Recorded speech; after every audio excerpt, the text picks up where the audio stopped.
this ain't parents out to lunch. No, this is parenting with the punch. Oh, this ain't parents out to lunch. No, this is parenting with the punch. Class is in session, please be seated. Behaviors that get attention get repeated. Avoid the power struggle cause it will get you heated. Listen to Amanda cause she knows how to teach it. Yo, this ain't parents out to lunch. No, this is parenting with the punch. Oh, this ain't parents out to lunch. No, this is parenting with the punch. Yeah, yeah,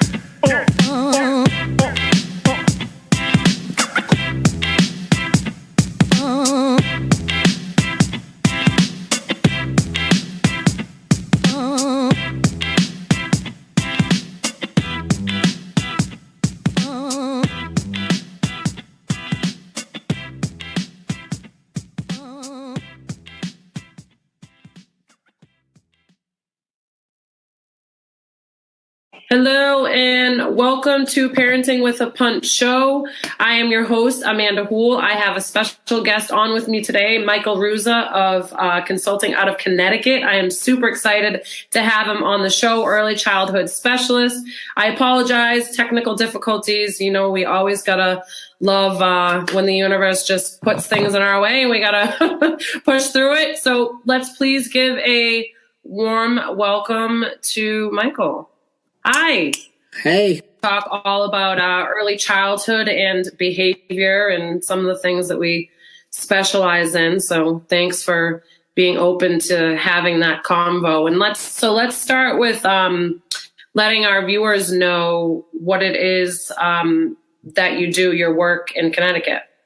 Well, my main work is as an education manager for a community action program. I basically oversee 10 different classrooms at a couple of our sites, from 6 weeks to 5 years old. The two sites are very different from one another. We have one of our sites, we have a lot of kids who have definitely gone through quite a bit of trauma. Children as young as 4 who've seen domestic abuse. And, okay. And it definitely shows in their behavior. It's common.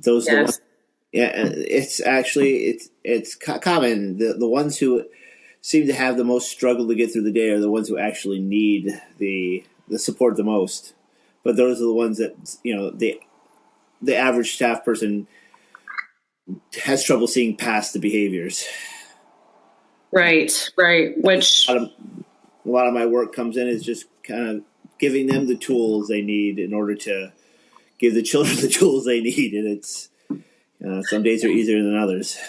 Yeah, no, absolutely. And I think, you know, from a provider, because I've also worked, you know, in the classroom, you know, both been the lead teacher, been the assistant, maybe not so much in the preschool classroom, but yeah, it's tough because a lot of the providers, they don't get the training. Oh, no. For like just child development, or especially like the training on behavior and utilizing positive reinforcement. Would you agree? Oh, absolutely. There's two ed managers for our program, and we've nicknamed ourselves M&M because her name's Melissa and Mike. But she's like the female version of me, and we're so in sync when it comes to that. And we have these conversations literally. It feels like every time we get together. Is that college is? I got my degree in New York, and New right. York. It doesn't. I don't think it matters what state you're in, or frankly, what country you're in. I don't think that overall staff they get the academics. This is developmentally where children should be. This is how you, the fundamentals. But no, they don't get. They get into the classroom, and I just remember coming out of college and going into the classroom and teaching first grade in a charter school and just going, oh my God. Right. I had children who used language that I hadn't heard until I was an adult. This child is for instance, this child's repeating first grade, and right. And I go, well, now I understand why this child doesn't care about her spelling test. Frankly, she's worried her mother is going to kick her out of the house. Literally, right. I mean, right. And this now I've got children who are seeing these kind of things at a much younger age. But people coming out of college have no idea what they're getting into. None. Yeah. It's so true. So much of my focus, at least consulting wise and in the program, is social emotional, and I've literally told staff, I'm like, I don't, if kindergarten you get slack from kindergarten teachers, we'll just have to give them slack back, because I don't care how smart a parent thinks their child is, or how much they've memorized, or even how smart they really are, for that matter. If they can't keep it together, if they can't regulate themselves, then, to be blunt, being the smartest person in a federal prison doesn't do your child any good as an adult. Great, yes, I'm the smartest child. I'm the smartest person doing 30 years of life. Good, yeah, great for you. But and I don't mean to laugh, but it's, I just had a conversation with a mom whom I had worked with for a short period. And, she said that exact thing. Her child is, I want to say he's now 4. And she was literally made the comment about, like, worrying about where he would be, like, in the future, as far as, like, hitting other kids and just sort of like being aggressive. And, as much as I like felt where she was coming from, I wanted to be like, okay, mama, it's okay. Like, take a deep breath, but I think I love that we opened up this conversation, because as we know, behavior has no prejudice, and like, behavior, it stems from like all walks of life. And I think you're right when you say, like, a lot of the kids, especially, because I've worked with children from all walks of life, and I'm sure you have as well. But when it comes to the behavior piece, and, children seeing things that they, are just naturally stressed from in the home, right? I mean, it could be as simple as their parents not getting along, and it having a huge effect on their emotions, and it, displaying in ways that, like, you wouldn't even necessarily think about. But it just goes to show you that when it comes to the behavior, like, it can happen to any kid. And I think where we probably see, or at least in where I'm at in my location in the greater Boston area, and after leaving Brooklyn, is that kids, or parents rather, they have this perspective of behavior, and they think like that it's just going to go away if they don't, if they don't necessarily like deal with it, quote unquote. And it kind of gets swept under the rug, and then it ends up getting worse, like, years down the line. Yeah. I mean, it's very reactionary, and not to fault any of the parents, but if they grew up just reacting to their environment, then it's almost as if some of them, rightfully so, I mean, they're not sure what to do. They expect us to do some of the parenting while we have them, and some of the staff are not sure what to do. My other ed manager and I, we're working on something for work where we're trying to take pieces of social emotional programs and take the pieces that we like and incorporate them into something that's our own, and take more of a preventive measure. Because what I see so often, and not just where I am now, but classrooms I've seen in the past, it's reactive. It's, okay, this happens, and now we have to fix it. And in some and then it becomes so ingrained into who they are that you start seeing self-fulfilling prophecies. Like, yes. You see a classroom where, they expect the child to act a certain way, so they start taking steps to prevent it. Like, I remember seeing this classroom where they assumed the child was going to try to run out of the room. The child was nowhere near the door. The child was upset because his mother left. Right. And of course, he's, and I have a morbid metaphor for that, because one of my pet peeves is when I see staff, early educators try to, what I call, logic the problem away with a child. Like, your father has to go to work so he can make money, and and they go through all these reasonable reasons that any adult will go, oh yeah, okay, that makes sense. But the child's like, I don't care. And I say, well, if you went to a funeral, and you wouldn't go up to somebody at the funeral and go, don't worry, in about 50 years you'll see him again, so don't worry, you don't have to be sad about it.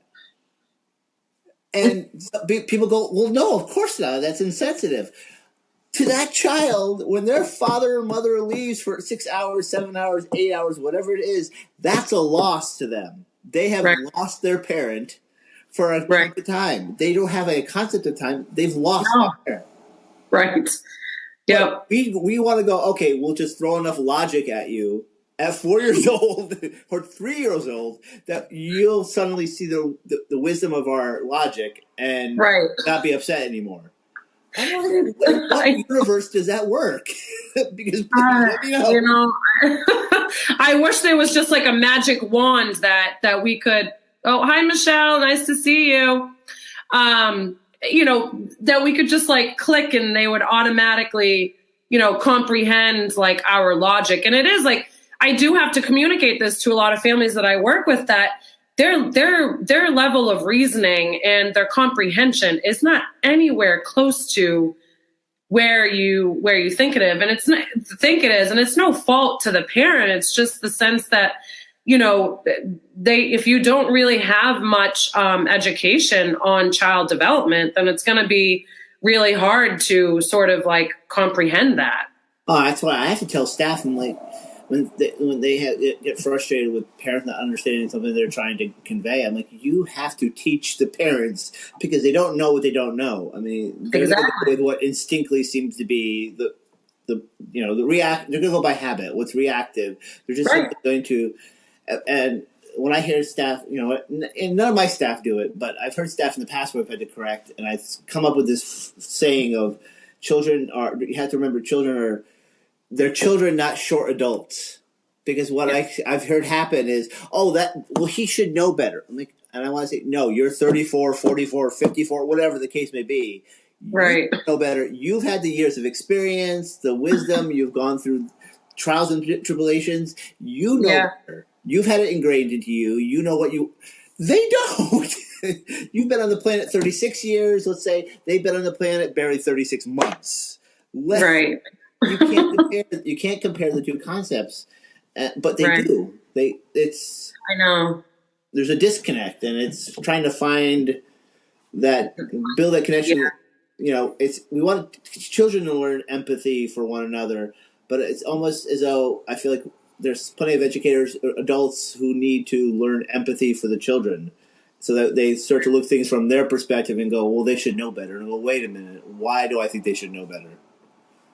Yeah, no, I mean, it's so true, especially to be able to like separate the child from behavior, because I mean, you did touch upon it, like you cannot fault the child for the behavior. And I think that's what happens a lot of the times is that, a child acts out, you know, they do something, they hit or they yell or they scream or they're throwing a tantrum.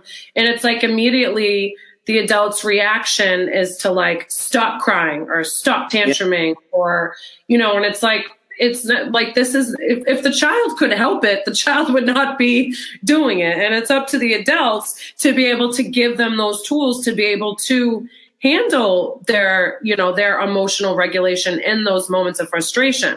But I think it's also important to know too, is that it doesn't happen overnight. I mean,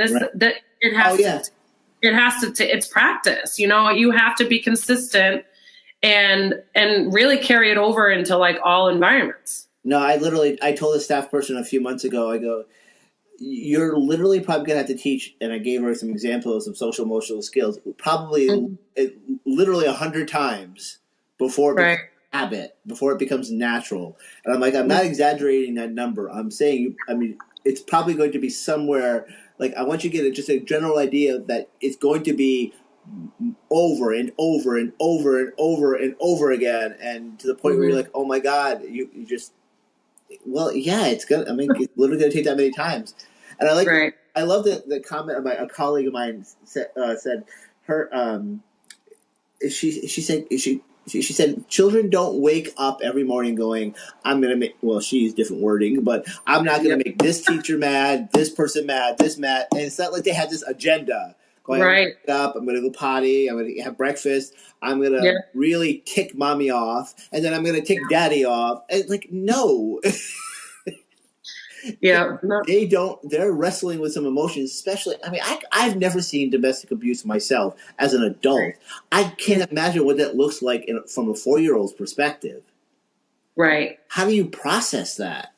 And then we expect. Yeah, it's interesting that you bring that up too, because the whole concept of domestic violence too is it doesn't necessarily mean that it's physical. It can also be verbal. Oh, so if the parents are, arguing a lot in front of each other and they're fighting and they're yelling, then that can be really, really scary for a child.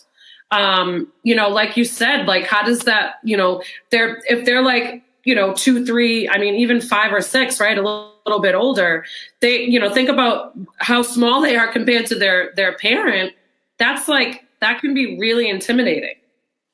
And it's funny. She also made a comment that I think some of the adults almost think that the height difference, that we're up here and the child's down here, that somehow that space creates a buffer. No. Between what we're saying and what they're hearing. I mean, they're not across the Grand Canyon.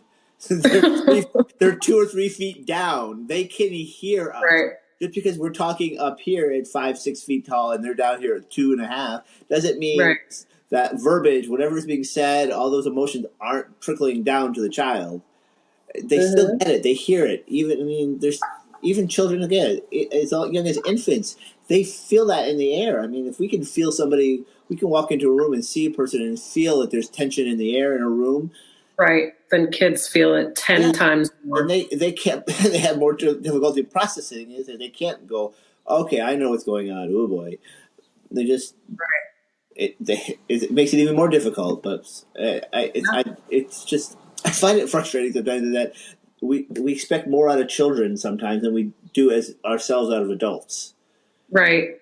Yeah. And it's really, it's really just trying to take responsibility as the parent and knowing that you really are the number one role model for your child. I mean, regardless of whether or not they are in a program, you're the ones that, that the parents are ideally the ones that they look up to and trust.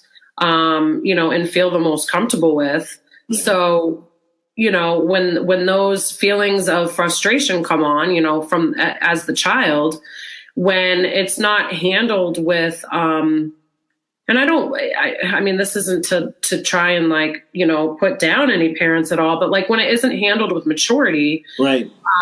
You're gonna naturally have this push pull, and there's gonna be, pushback from the child because they don't feel heard.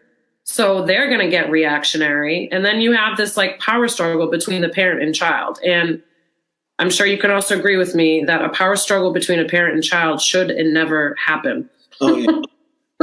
One of the best phrases I heard out of there's a gentleman, Scott Knowles. He had been one of his trainings. He said it takes two people to get involved in a power struggle. You choose not to get right. I mean, a tug of war isn't going to happen if there's not somebody on the other end of the rope, pulling from the opposite direction. Mm-hmm. I literally, I love my teachers, but I had to explain to one of them. He's getting frustrated with a child, and he's going, "You're being rude," and she's like, "No, I'm not." And I go, even if you did win that argument, first of all, how do you know the child even understands what the word rude means? And you won an argument with a 4-year-old. Congratulations. Did she do what you wanted to? No, but you won the argument. Congratulations. You get a trophy. And he's just yeah, I see your point. I'm like, okay, then. Part of the frustrations is the expectations you have. And I think, go back to what you said earlier, is wanting, the goal of having a change happen. I asked the same teacher, I go, I know you're saying these strategies aren't, certain strategies aren't working as much or as well as you want to. And my question was, well, what is your time frame for when you expect the result, the results that you want? What's your time frame associated with that? Because if you're expecting them to happen in a week, then it's not the child that's the issue; it's your expectations of when Right. it occur. Yeah. I mean, No, it's true. And I think, a lot of times you don't have the patience as the adult, and you automatically, expect to just again, like wave the magic wand and the issues just go away. And it doesn't really, happen like that. There's no like overnight fix. And I think what parents also have to understand is a lot of times when you're creating new routines and structures, and I know that you know this in the school environment as well, is when you are implementing new things, you're going to see an escalation somewhere in terms of behavior. right. It always it's going to show up in another form, as you try and de-escalate or basically make extinct the behaviors that you're trying to change. Yeah, I mean, I think it's having a reasonable expectation for when you think how fast, like I said, how fast you think that change is going to happen, how Right. soon you're going to start seeing any kind of result, and maybe not your ultimate result. I've seen educators in the past go, yeah, well, we tried that strategy once and it didn't work, and I remember going to one teacher I said to her, so how did you get to work today? And she's like, well, I drove. I'm like, well, so the first time you got behind the wheel of a car, how well did she go? Well, it's kind of rough.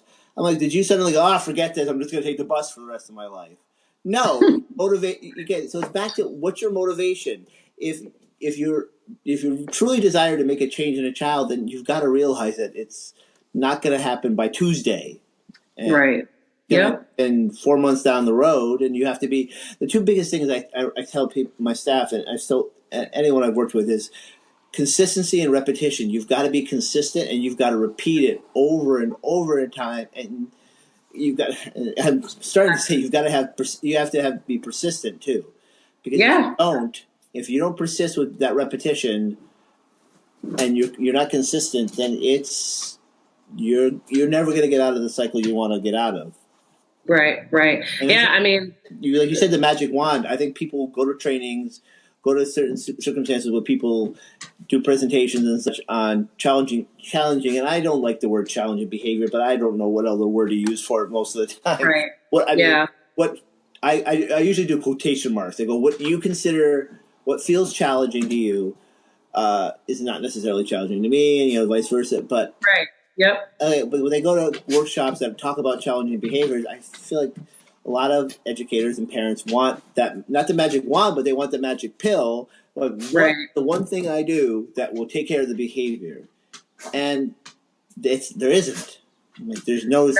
I can't just go, okay, do this, and poof. Like maybe back in the 1940s and 50s when you did what you were told when you were told to do it, but those days, good or bad, have passed. Right. No, it's true. I don't know what it is. I don't know if it's because of just we are so busy and we have access to so much more, whether or not that's like social media but it's almost, and I don't want to use the word lazy, but it's almost just like, we just have kids get married, through this just like process of like elimination, like, okay, check, I did that. Yeah.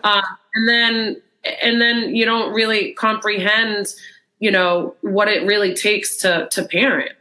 And you kind of just like, you don't really take it seriously enough. And you wonder why we have so many, kids that are acting out, and, the power struggles arise, and, we won't even get started about the mental health in our country and all of these crazy things that are going on. But I mean, but it's real. I mean, these are the things that we have to get a control of in our children. No, and it's definitely, as I said earlier, it's the children who, quote unquote act out the most are the ones who I feel like sometimes they're the easiest ones to address. Right. A child walking into this Head Start classroom that I used to work at when I was living in upstate New York, walking into this room, and all I had to do was put my hand on a child's shoulder, and he visibly calmed down. Right.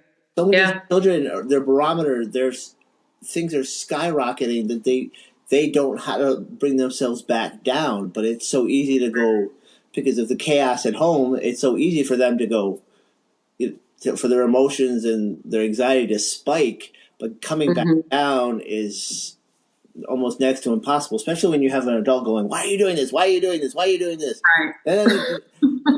Yep. Okay, no, stop with the conversations until Until the child has calmed down. So what would be like your number one tip for parents of like the early childhood age, toddler age, in terms of like trying to work on a behavior or de-escalate a situation? less talking. Thank you. Literally, Thank you.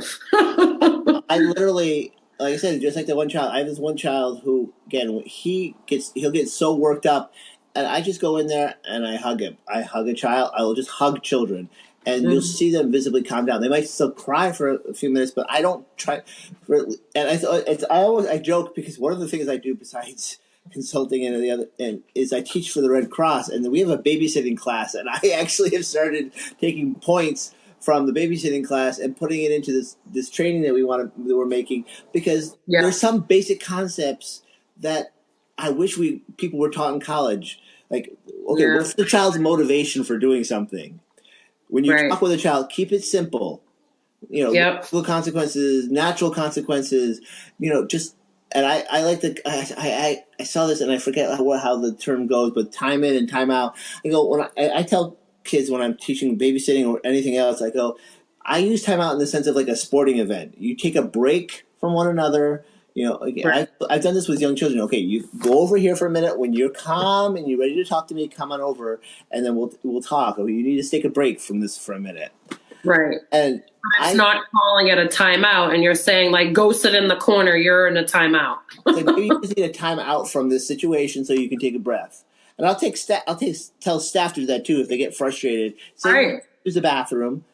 Yeah. Leave. Maybe actually go into the bathroom so you can have some privacy. Yeah. Get it out of your system. Come out back into the room fresh. But there's so many kids where they get a hug and I don't ask them what's wrong or why they're doing it. Right. I'll say, hey, it looks like you were mad or sad. I'm like, and then, and I'll go, Jojo. It's okay. I have a dog too. He's just not down here. I don't even know what he's not even at the window. What? But I'll go. You don't have, and I'll tell children, like, you don't have to tell me right now. We'll just, and I'll just sit with them. And I'll come back, a few minutes later. Jojo, shh.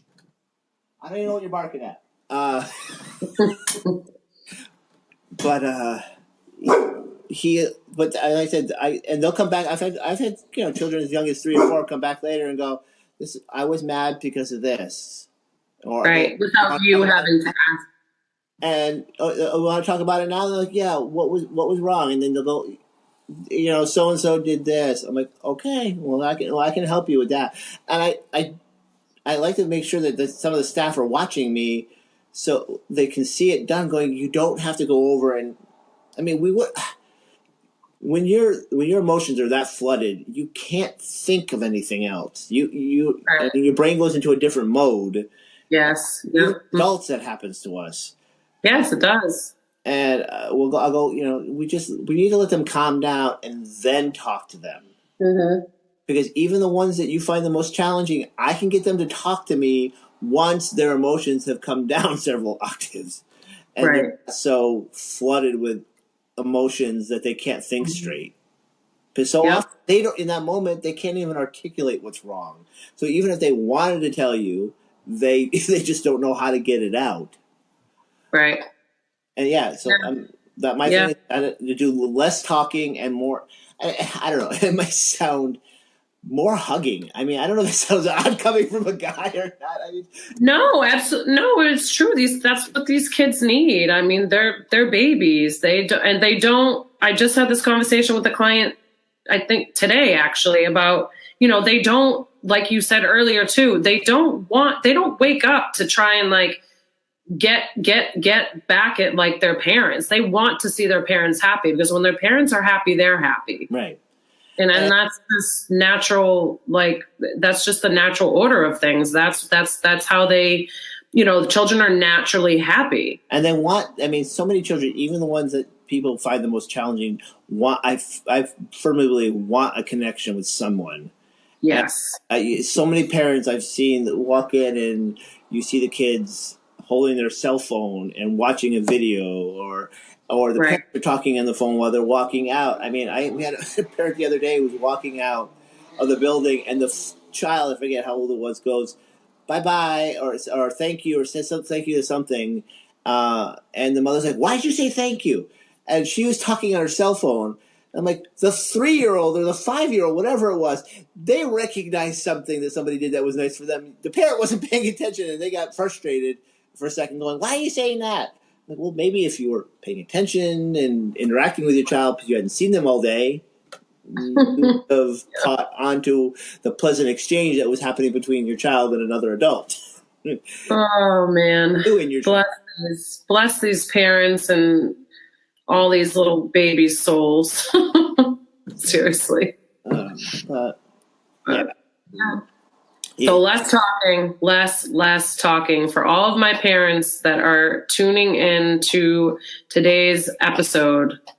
Make sure you do less talking when your children are emotional, acting out, throwing a tantrum. You're feeling like you're engaging in a power struggle. Less talking. Just be in the moment with your child. Yes. I feel like so many children don't feel like they don't get that just time that, I mean, we have a mental health consultant who's working with some of our families, and she made a comment, it wasn't one of our families, but that she actually had to talk with a parent she was working with about, just DVRing like The Walking Dead, or I think that was her favorite show, and going, spend a half an hour just. She actually had this. I don't want to say it's prescribed, but for lack of a better term, prescribed 20 minutes a day where she just spent time reading or just with her undivided attention with her child.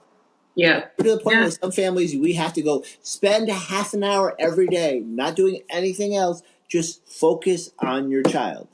Right. Yep. See what dividends that plays, because you'll probably see a considerable change in your child from that.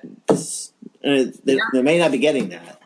Yeah, no, it can definitely make a difference. And I do agree, because that's definitely something that I sort of implement with the families, like action plan, with the families that I work with. So it can definitely make a huge difference in, spending that time. And it can be small increments, and then you can gradually, increase whatever it is. But you'd be surprised how much it can make a difference. Yeah, and I've done from the educational perspective of this as well. Going, if you want your child to be able to read better or be a reader earlier in life, take out of every day and read to your child. Mm-hmm. No matter what it is, read to your child, because 3 times a day, that shows a child's reading level will be much higher than a parent who doesn't do that. And I think if you do that and take it on the flip side and do that from a social emotional perspective, you're like, okay, you want a more balanced child, you want a happier child, you want to have a stronger bond with your child, then create that bond by, turning off the TV or putting Facebook down for a little while, and remember that you put another human being into the world, and for the next so many years, this other human being is going to depend on you. And one way or another, that child's going to get your attention. And I think parents and plenty of adult, I say the same thing to the children in the babysitting classes. Like, children don't understand the difference between right and wrong. They just know, hey, this gets me attention. It works. I'm going to do it again because it worked again. I'm going to keep doing it as long as it keeps working. Right. Yeah. And I hear often too from some parents, like, well, they know that it's wrong and they know that they're not supposed to do it. But what they don't understand is they don't have the impulse control. And that's the impulse control comes in much later in life. Oh, yeah. And like we said, I go, as I said, but seriously, I just looking through the manual for the babysitting class. I go, you know what? Maybe this should be instituted into college classes because I don't feel like I got this when I was in college, and we're teaching this to teenagers. Right. But it's like I know. don't ask your child why they did something because, frankly, like you said, if they're being responsive and they're just reactive, they're just doing it because in the moment it just felt like the right thing to do, and so they did it. They don't know why it's Right. this little boy or girl just sat there and wrote out the pros and cons of, I don't know, writing on the wall with a marker, with a permanent marker. I'll see what are the pros and cons of of doing this. No, they just think, oh, I've got a marker. There's colors. Hey, there's space for it. Right. That's That and the concept of no. I'm like, I literally I tell kids early, teachers, new teachers, if you want to do one simple action to relieve your frustrations, stop asking a child why they did something. Mm-hmm. And second of all, get over yourself when you hear the word no. Right. Because if you think about it, it's almost the younger you are, the fewer choices you get to have. I made the analogy of the metaphor of thinking of this every year you get every time you get a year older, the world, the universe gives you another choice. It's like, that's your birthday present. If nothing else, you get to make more choice in your life that you didn't have before. Right. The flip side of that is the younger you are, the more choices somebody else gets to make for you. Mm-hmm. And, right. And that can be frustrating. I mean, obviously, nobody likes to be bossed around, but we're okay with doing it to kids and then getting frustrated when they just want a choice. Right. Yeah, no, it's true. Giving them choices, and being specific with the choices, like one or two is the way to go, not giving them like 5 choices because you're just setting yourself up, you and your child up for failure. Oh, no, and there's actually, there's research to back up that having too many choices, even as an adult, can be overwhelming. It can actually have a negative psychological impact on you. It's true. They actually say the more successful people are the ones that make decisions quickly. Yeah. It's real. I compare giving children choices to going to a restaurant. Right. You as an adult or as the older child, as the babysitter, whatever the case may be, you pick the choices we're going to give to them like we would if we went to a restaurant and the restaurant gives you, okay, this is our menu. These are the choices you can pick from. You can't simply walk into a McDonald's and go, give me a steak, basket of shrimp and some red wine. They would look at you like you're in the wrong place. Yeah, exactly. But so you've got to. It's not. I don't think it's. To me, it doesn't seem like it's rocket science, but right. Yeah, no, I agree with you.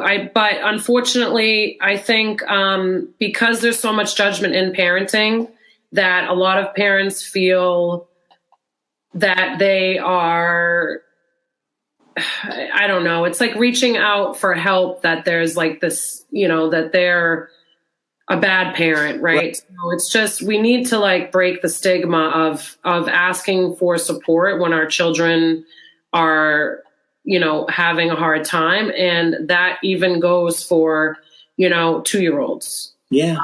Because most of the clients that come to me that are older, they started seeing issues when they were toddler age. And they'll grow out of this. And it's like, no, like the early childhood is the most opportune time to create the change that you want and give them a healthy, mode of communication, and where you're really like instilling that, appropriate, connectability, like with adults, emotional intelligence.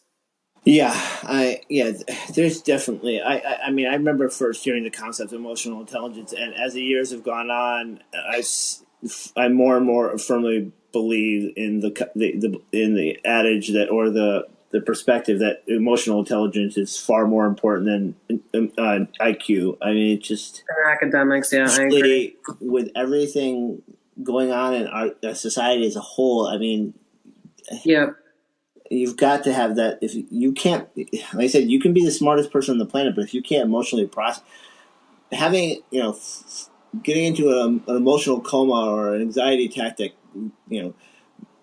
right. That limits every. and all intents and purposes cripples you. Right. It doesn't do you any good to be able to go. Well, I mean, how many times have you heard of? I mean, I've thought of it myself. Go, well, intellectually, I know this is not something I need to worry about, but somehow I'm still concerned about it. Like, right. Yes, I know logically that this is not something to be concerned about, but my other half of my brain is going, no, I'm worried about it. Right. But yep, no, it's true. It's very, very true.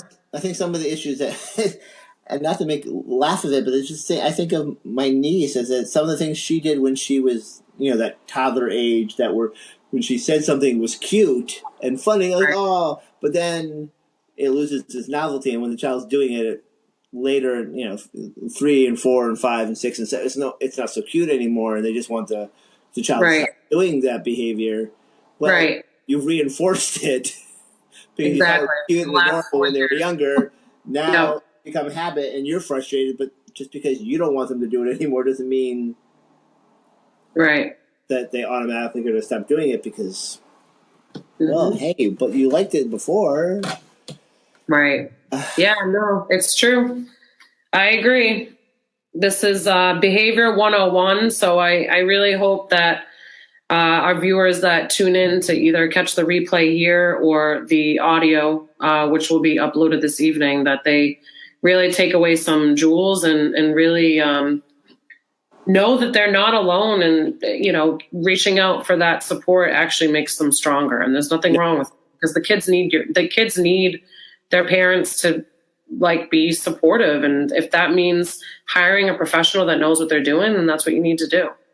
Now, if I could honestly, if I could have one wish, I wish for more parents to seek out counseling or support, some kind of support for their children, because I mean, I'm grateful for the staff I have, and because some of them I don't know how they get through the day some days, and I know that they would be even more dedicated, or they would be less burnt out some days if they could just get the parents to bring their child to a clinic or a counselor. I mean, if they're getting state funded insurance, they can go see a counselor. I know parents that do it. It's just getting those parents to go and actually follow through with that, because they're worried about stigma. But we can only so much. Right. Yeah. And the trouble part is too, see, when I was living in New York, kids would get services, in the school, obviously, but as far as, out here, and I don't know what it's like in Connecticut, but the services don't exist. And as you know, I go into the home, so it's a totally different environment than, sitting with the child in an office. Right. No. And I've seen that in some counties in Connecticut and others. Do they have that support? Yeah, I think it depends. What we find trouble, it tends to vary from one school district to another. How collaborative they are. Some are great, and others are. It feels like, I don't know. It's not necessarily hitting a brick wall, but it's not conducive to providing adequate support for the child. Right. Yeah. I mean, it's really tough, because I think that there's just so many, or there's limited resources for our families. But, the way I look at it is, there are resources out there if you talk to the right people. Right. And, the support is there. You just have to be open and willing to get that support. And, I'm sure any and every parent that has gotten the support is extremely grateful and has seen the change, and knows the profound effects it's going to have on their family for years and years to come. I think the unfortunate, and I think it goes across income levels and races. I don't think it matters. Overall, too many of us nowadays only do things when we reach a point where we have to do them. Right, exactly. And it's that, and at that point it's already so stressful, and for the provider, it's naturally going to be that much more work. I find than if you decided to reach out when you sort of just began to see, different things that you sort of, aren't used to, or even just red flags, or even, parents listening to their, going with their gut. I think a lot of times, they have a concern and it kind of just gets swept under the rug, and then, they go about their merry way, and then comes back up again. And then before you know it, it's 3 years later. Right. Yeah. With regards to academics, I know in children who need services for speech or whatever the case may be, will say it was speech therapy. I've seen parents who resist getting it done because, again, just like with the social emotional component, they're worried about the stigma and will resist getting it done, but because they don't have to. But once they hit grade school, eventually, the public schools are going to go, well, this is not a choice anymore. Right. Yeah, they're going to have to. So they'll resist us because they don't have to. There's no mandate to make them do it. Right.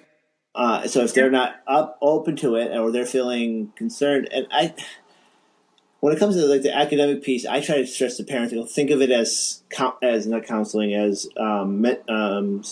tutoring. Right.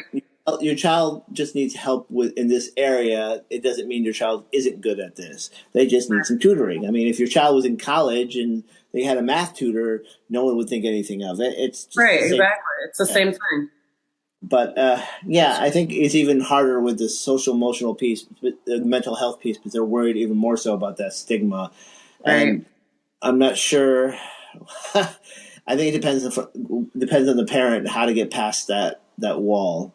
Right. Yeah. No, I agree, and I will try every damn day to do what I can on my end, and I know you're doing everything that you can on your end, and that's really all we can do, because it just takes one person, and and it trickles down. But we have to come together as a community and stop looking at behavior as this bad, that the child, it just get the support, and behavior can be changed. I tell staff and kids that I work with, that work with younger children, you have to look at that behavior like a foreign language. You have to try to translate it. What is that behavior telling you? It's not just, you've got to see beyond it. It's they're conveying a need. The trick is finding out what that need is. Once you can figure that out, then you can work towards a solution. Again, the tricky part is going, okay, they're doing this, this, and this, but what's the why behind it? Right. And every child is going to have a different why. And there's different behaviors that are going to show up, in different environments and different occasions. And it's not necessarily going to always be the exact same. I get it. I know it can be tricky if you don't have, the behavior brain, which I feel like is constantly in running mode all the time. But, that's because it's what I do, right? It's my expertise. But so I understand how it can be overwhelming for parents, but like I just said, if I can work every day to try and take that stigma away and sort of open up the communication, I think, we'll all be better off, because then we have, more kids running the streets that are happier, healthier, more emotionally, intelligent, and can handle the social stuff. Because guess what? When you get older, it's going to get harder, and life is going to throw you curveballs, and you've got to learn how to get back up and keep moving. And if you don't have those tools in place for the social emotional development, no word of a lie, it will be more difficult the older you get. And I know that you also know that. No, that's honestly, that's why over the last several years, that's been more of my focus when I'm doing workshops or doing consulting. It's just focus more on the social, emotional, and cognitive aspect. But It's, as I said, I mean, it's the children are not getting mentally healthier. It seems like they're getting worse. yeah. And I didn't want to say worse, but again, I mean, I've heard other colleagues saying that. It just feels like we're getting more and more behaviors, and the children aren't getting. I said, I mean, it's Yeah, I know for us because we live and breathe it. It can get, it can get frustrating, when we know that there's resources out there to get the support. But yeah, I mean, I just think it's, as a society we evolve, so we just have access to like so much more stimulation, hence social media, right. and distractions that we kind of like. There's kind of just not that mentality of like it takes a village anymore. Right. And the more that as a society we sort of recognize that, then the easier it's going to be. Now, I keep coming back to the thought of connection. I still remember this little boy walking around a classroom, and he didn't slam anything. He wasn't the kind of child who threw things, but he walked around and kept tipping things over that would make a noise. And every time he tipped something over, he would literally find an adult in the room to look at. And I'm sitting watching, observing, and going, somebody noticed this, because he's purposely pausing after every time he knocks something over to see whether or not somebody notices it. Yeah. I'm like, unfortunately, what I think reinforces the behaviors that parents and educators keep seeing is that we get so blinded to, or so fixated on the behaviors that we're stressed are going to happen, that those are the only behaviors we end up seeing. So when a child does something, quote unquote, positive, the adults in the room or the adults around them are completely oblivious to it because they're not paying attention. But they've become so conditioned to seeing certain behaviors. Mm-hmm. The child does a behavior that actually is positive, that the teacher or adult or the parent would want to see. They're conditioned not to notice it. Right. So the child goes, well, why should I bother then? Because when I do this, I don't get any attention. But when I do this, I get attention. Right. So I'm going to keep doing B. Right. Yep. Behaviors that get paid attention to get repeated.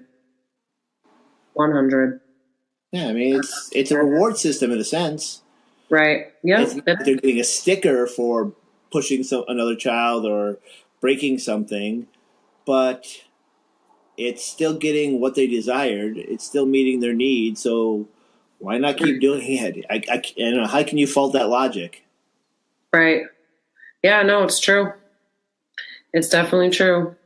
I mean, I love talking about behavior. I feel like I could talk about it for days on end. It continues to be such a fascinating topic for me, and especially, in the early childhood years. And really just knowing how much control as adults we can have in a child's life when it comes to behavior. And understanding that it's all forms of communication. I think that will hopefully open up some more open communication, surrounding it. I got no judgment. One of the best comments from a parent a few weeks back, and it was not even something that I thought was so profound, but it's just because it's just in my mindset. That he goes, you said something to me one time when we had to come and show up our child, so-and-so Nate was acting up in the classroom. And he goes, you said to me that he's not a bad child. There's no bad children. There's just, bad choices or something along those lines. And I'm like, I honestly don't think there are any bad children out there. Even the ones who are literally pulling at your last nerve. Right. Maybe literally left a bruise on you. I don't think there's no bad child, because I convinced young 4-year-olds and 3-year-olds that they're not bad or their classmates aren't bad, and got to the point where I've heard them go, one child say to another, oh, stop being a bad boy, and another child go, no, he's not a bad boy, he just made a bad choice. I'm like, I love it. And this parent goes, thank you, because now I don't look at my child as being bad. I think basically his perspective changed.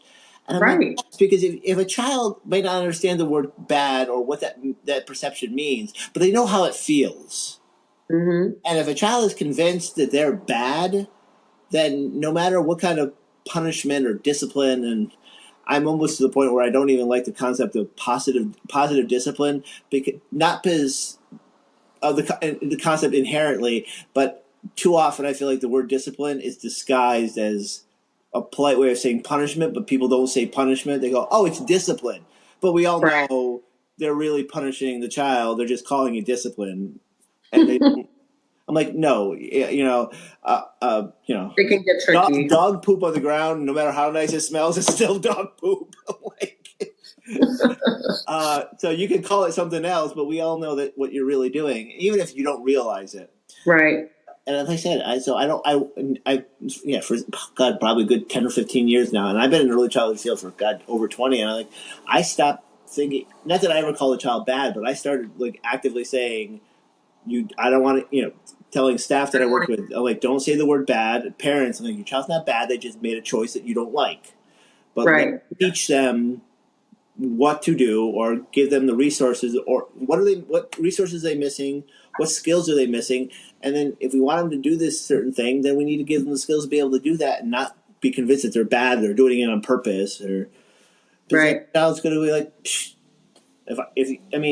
even as adults, if we don't think there's a chance of being successful at something, we're not going to try. Then it's never going to happen.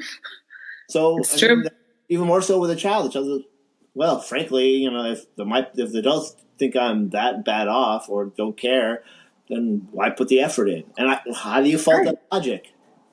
Yeah, no, it's true. And this is a lot of, I think, of what we're seeing. And then the children internalize it, and it now becomes just second nature. And they just, they're just going about their merry way, and they're going to continue to do the things that, that you quote unquote don't like as the parent or the educator. And you just end up, being involved in this vicious cycle, and it never changes. No. Until you recognize it.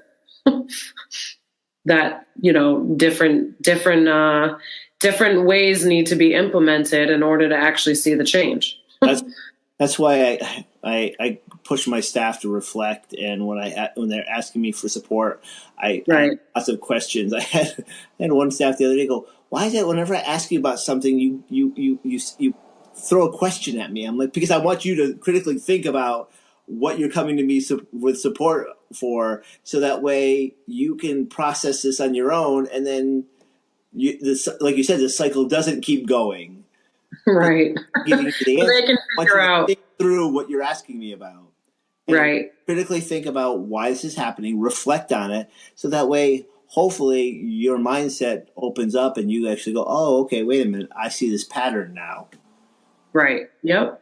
Because it's all about patterns, and you don't even realize that the patterns are happening. But if you're continuing to see the same behaviors, certain times of the day, or, after lunch, before lunch, or, right. When you wake up or before bedtime, like those are all patterns. Yeah. And that's when like these are some of the ways that, these triggers are, making these behaviors happen.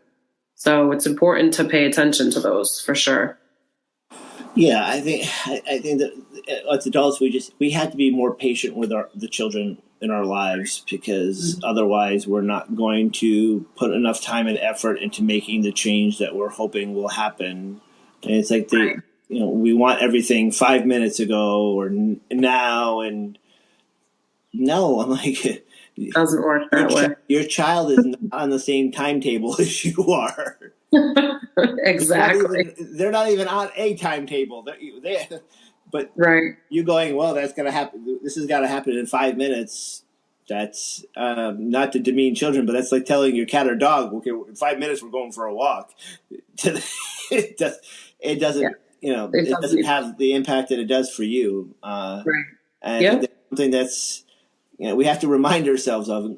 And again, if we don't reflect, that's why I push staff to reflect, because if they don't think back on their own actions and meeting their own needs and what that looks like, then they can't do it for the children. And that's, like you said, that cycle just keeps going, and they go until the child is, oh, that child, please take that child out of our program. Okay, well, Right. okay, let's say, for instance, I did that, and I literally tell staff, I go, fine, this child moves on. This child is no longer an issue because the parents have moved or they decided to withdraw or whatever the case may be.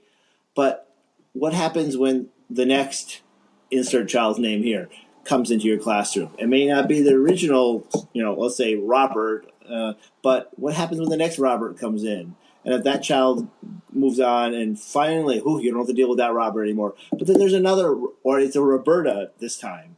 Right. The point is that, again, if you don't change your strategies, how you conduct yourselves, Right. then another child's going to fill that void, and it's just going to happen. It's just going to be a different child. It's going to be the same issues on a different face. Right. Yeah. No, it's true.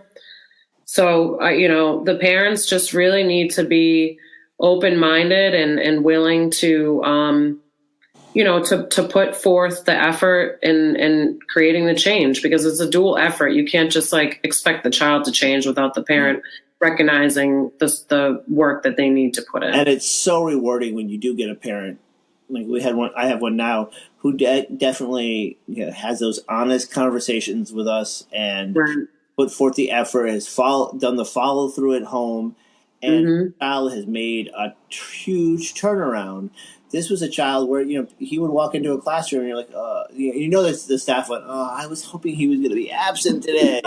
Right. And I don't fault them, because as a young teacher, when I first came in the field, I had that, and I still remember I had my own. His name was Jay Allen. I still remember this child, and look backing at it, if I had this child now, I think, I can handle this. He wouldn't be so bad. But then I was like, oh, come on, does he really have to come today? Yeah, well, it's true. We're only human, and I know that parents have those same thoughts, which that's normal. But figure it out. Find a way. Find your tribe, and get that support. No, it's definitely rewarding when you get the parents. Yeah. And it will change the parents' lives and families' lives. The entire family is gonna benefit from that support when you reach out.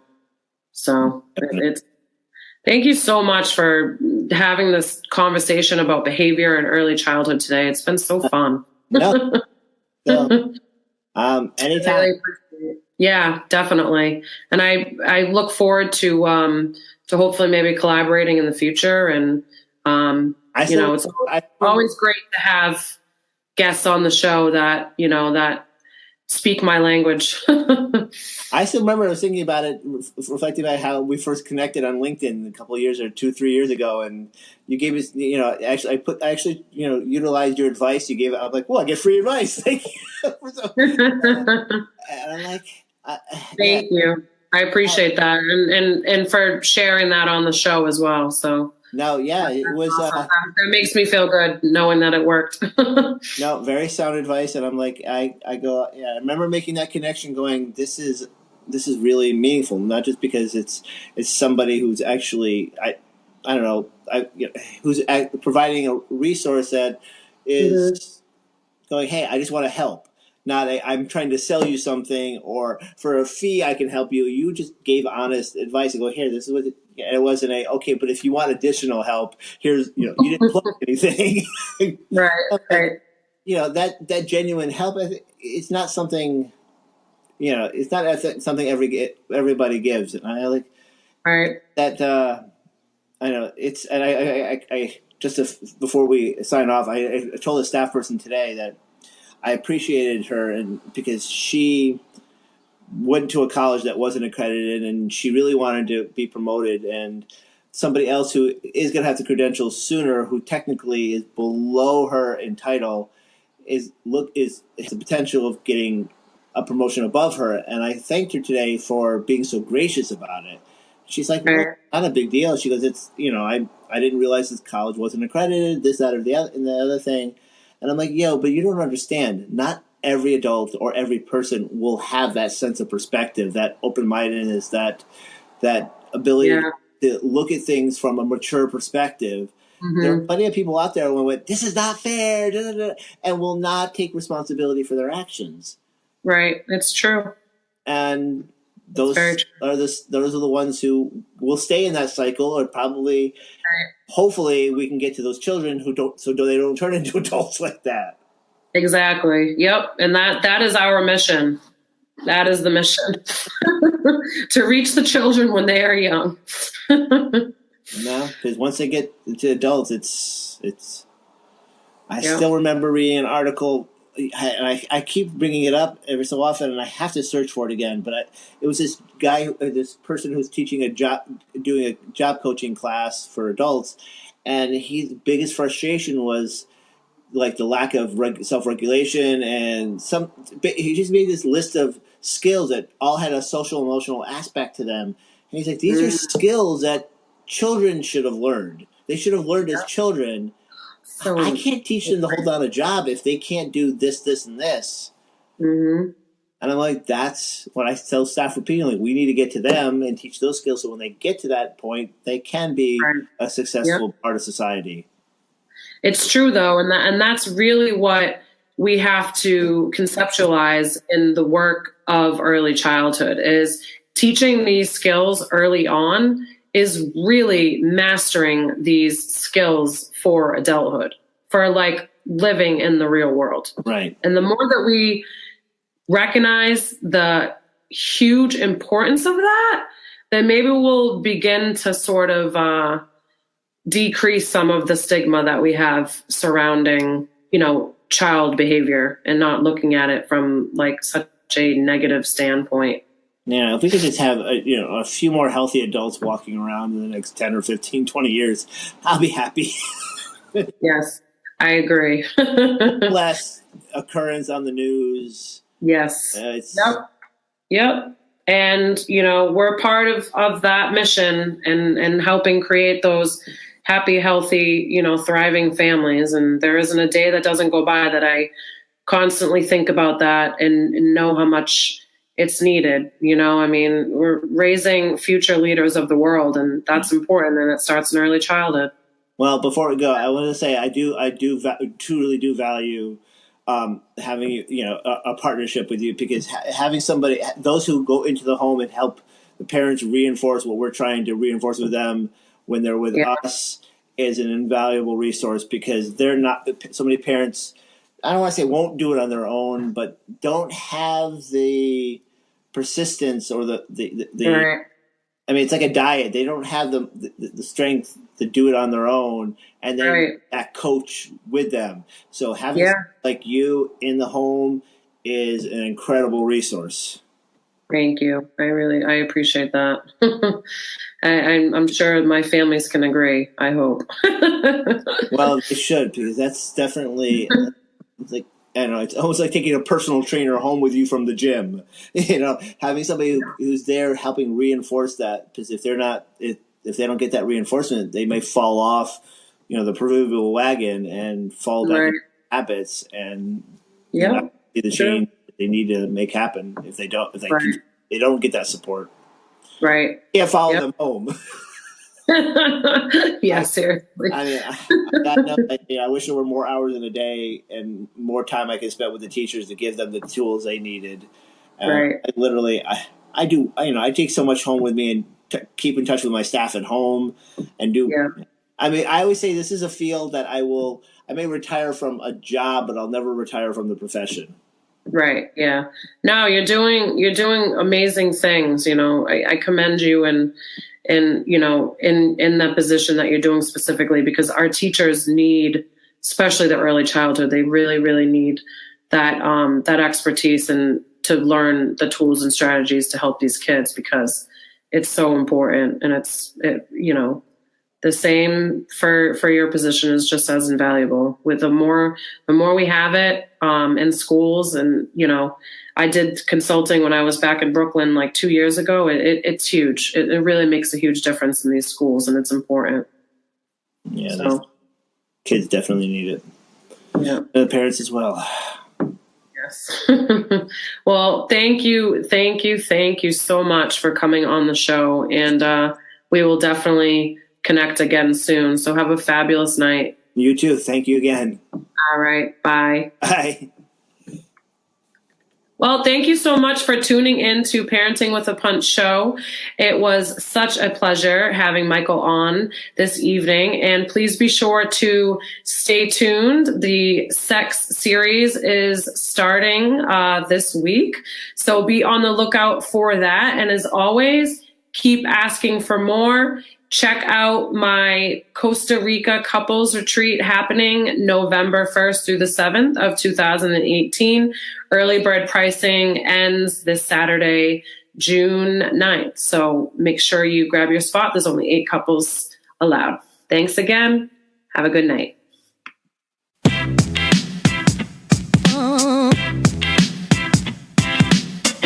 Yo, this ain't parents out to lunch. No, this is parenting with the punch.